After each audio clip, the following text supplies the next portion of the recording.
then he took 3 monsters, the hag, I can't remember, dragon, and then something else, and he just said, here's an idea of what to do, chop it up. Well, it's easy, typical thing. But I've moved it out until I can decide whether it needs to be expanded, because part of the thing is it's got to be for new players. They can't open it and get a half idea. They've got to have a good chunky room. So for that to go back in, it's got to have a chart or something that they can grasp a hold of. If they can kill a manicore, how can I chop a manicore up? It kind of sounds like an article for the Crusaders. I think what you guys are kind of doing is really great, but you guys have a magazine, so you can tackle the big issues, and for people who want to read it, you just follow it, right? Yeah, we've actually told you the problem with the magazine. Interestingly enough, the magazine, and I know I've gotten flack from this, you get at a certain point in the way we do things, actual redemption, you got to call it. And the magazine, as it turned out, I was writing about half of the magazine. And when Jim Ward came on board, he insisted we do it monthly. I don't think we ever quite made it monthly, but we were damn close. But every 5 weeks we put one out. But that's 30 pages, 400 or 500 words a page. I was writing a lot of material.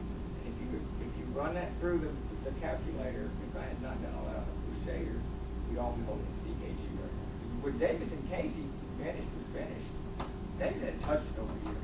You probably have either. And Casey sent me some canoe files or something. Little things Casey, speed of canoe and I remember. Yeah, stuff you forget. I mean, right. things that people want to know. Yeah, absolutely. But the writing, so that Crusader, and that's the reason in December and every year in December I'll sit down with all of us, we discuss what we're doing, what's going on, what's failing, what's not, and that's when I let everybody know the Crusader's killing us. It's a good magazine. We're not going to cut it down, but its sales are tiny compared to the other books. But even when its sales are good, it's just the nuts and bolts of everybody's got to make their water payment. Crusader costs $3.50. So we get about 90 cents for each one we sell. That's it. We sell a $30 book, we get more.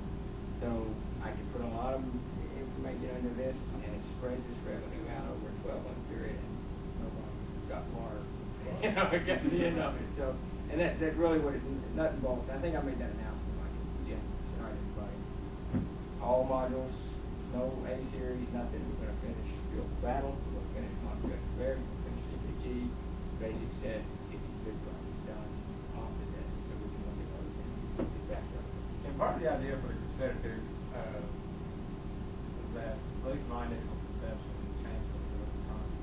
The Crusader was not to be like a Dragon magazine, like a massive advertisement thing outfit. It was supposed to be sort of a fan-run thing, like fans were supposed to send in articles if we had content, and then we just put it right back out.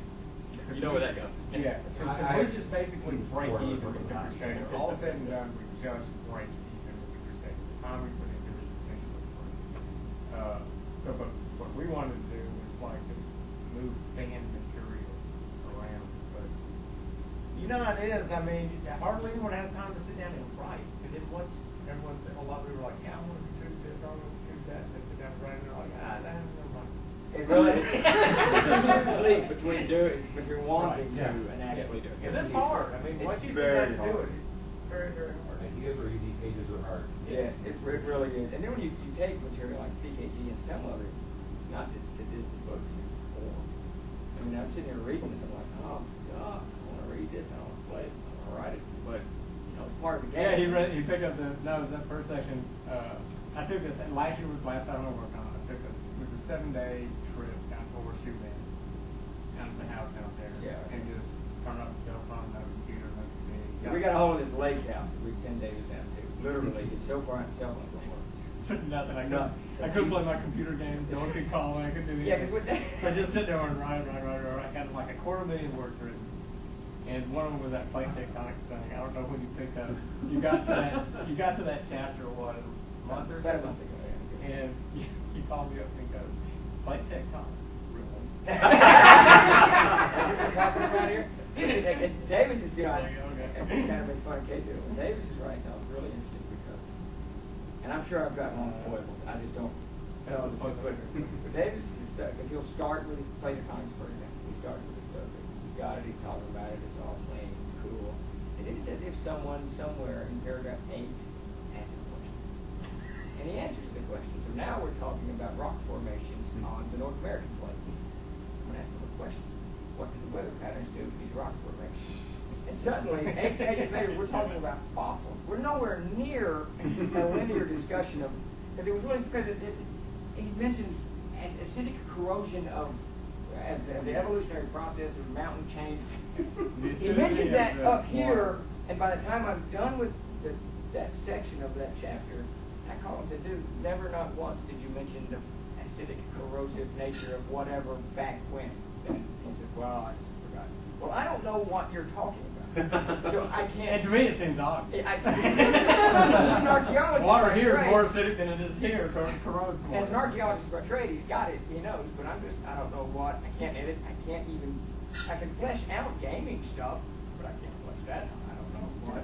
That's why I can't. So I'm on Wikipedia going, what is acidic? Right. That is the delete key has this like red Yeah, thing on it. that's where that cut chapter is getting bigger and bigger and bigger.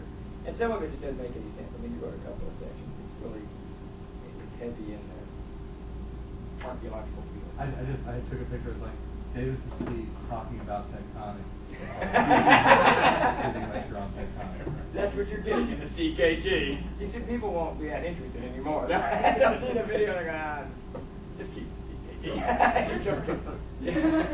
Well, it's filled with lots of good stuff. And part 3, which I wrote some of, Casey was a of them, will be a lot of rules. That's going to be the part where battle maneuvers, you know, and the skill sets Casey wrote, and it's really cool because it's not really skills, it's kind of role-playing skills.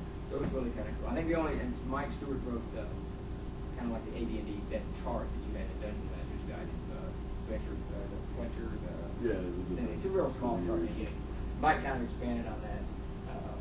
So the third part will be a lot of the mechanics. The first 2 parts is charts, weather charts. The NPC chapter's got lots and lots of loyalty ratings. You know. I ran into a situation. You don't have a 4 card. I was playing a. Yeah, I just Random process. I ran into a situation. I played a pretty intensive online version of 3rd edition when it came out. I mean, it was pretty immersive and it was hours on end, you know, of just nothing but role playing. Okay? And then occasionally there'd be a battle or some fight or something or other. And it was fun, and it was fun to get into that level of role playing or what have you. But at the same time, you know, there were so many people who, as they leveled up and what have you, were like, oh, I'm gonna become an expert bow maker. I'm gonna become an expert, you know, smithy or something like that. I'm like, I want to be an expert barbarian, and I want to be expert at cutting off the heads of goblins and putting them on pikes. It's a game of epic adventure. And not a game of that's epic exactly it. So I fantasy. mean, I approach skills and things like that. It's like, you know, that's cool that you can, you know. But we ran into that situation playing an early game of C&C where the players that we were with broke this cask of dwarven ale to search the cask to see if it had something hidden in it that was of whatever value. And then of course the dwarves are going to go nuts if they find one of their casks of ale broken and kill everyone. Because they're very strict, lawful, neutral, evil kind of dwarves. And I was like, and the frustration for me was like, does anyone know anything about carpentry? No. Does anyone know anything about barrels? No. Does anyone know anything about ale? No. Like, wouldn't it be cool if someone could say they had that skill? Yeah.